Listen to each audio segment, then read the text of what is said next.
Hello everyone, this is Shiv Prem, legal intern at Lexis and Company and currently pursuing BLLB honors from Central University of South Bihar.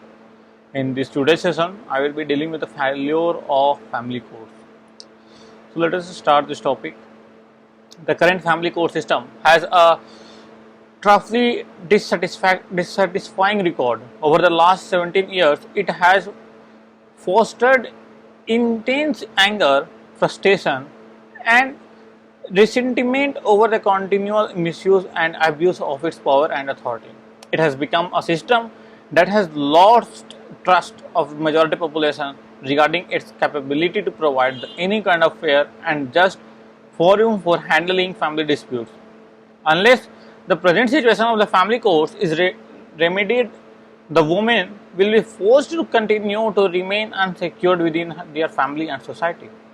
Since the family court has restrictive jurisdiction and does not have the power to decide issues of contempt, people do not seem to take court as seriously as they would a magistrate or a city civil court.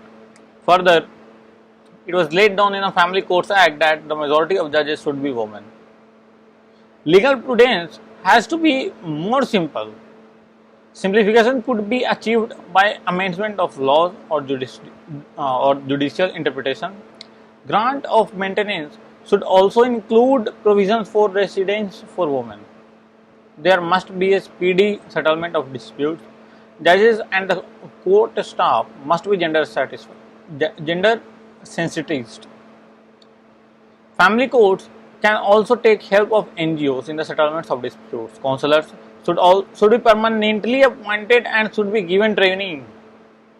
Family courts should follow simple procedures which would not create hurdles to justice.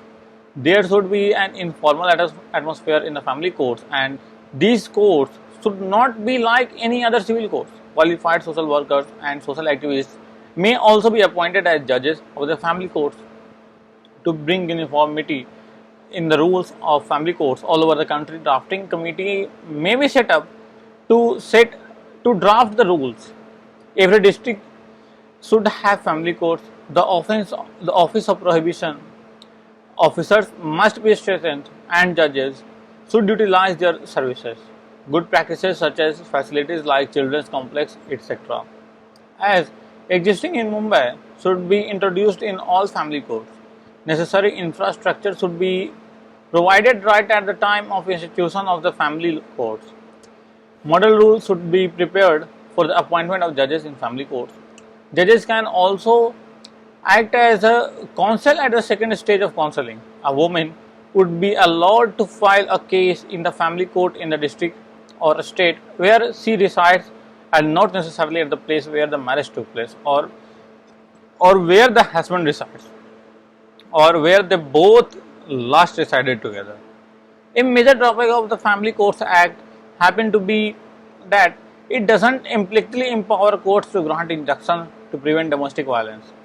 While there has been progress with the enactment of the Protection of Women from Domestic Violence Act 2005, which now extends to punishing women for the acts of violence as well, there are still issues of jurisdiction to be tackled.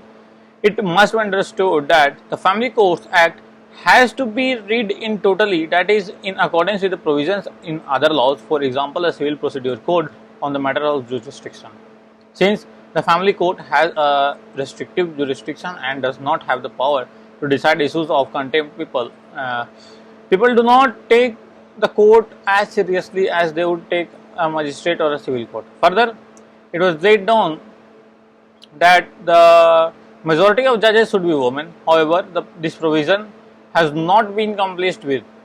In the course of the workshop organized in the March 2002 by the National Commission for Women, it was noted that there were only 18 women judges till then in the family courts in India, out of 84 judges in all the 84 courts that existed at that time. Government is empowered to make rules prescribing some more qualifications apart from prescribing the qualification of judges of family courts. The central government has no role to play the administration of this act.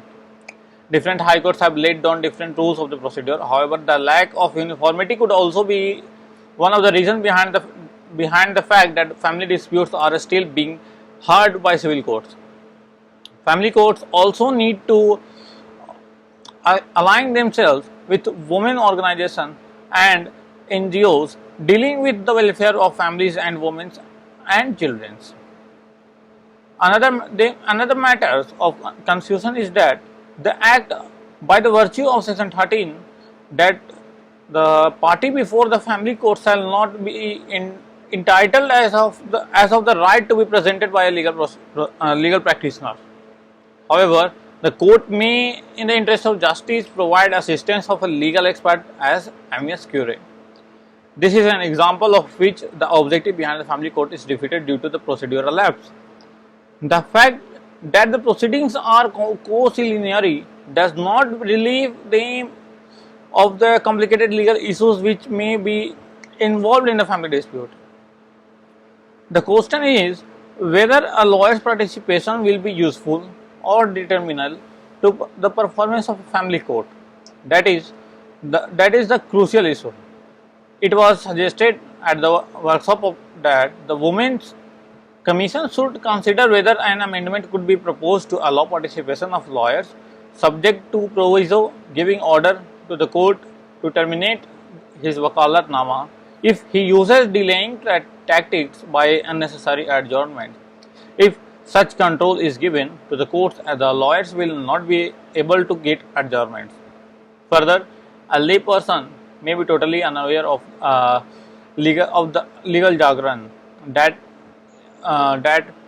invariably comes into play during the proceedings. Further, the substantive respect of the law cannot be ignored. Before it is what cases are made of. A practical example of problem with the substantive law is that many times the husband in divorce case resorts to reconciliation mainly because he wants to escape the responsibility of giving maintenance to his wife. So that's all for now. Let us meet in the next session with different topics. So please do like and subscribe the channel. Thank you.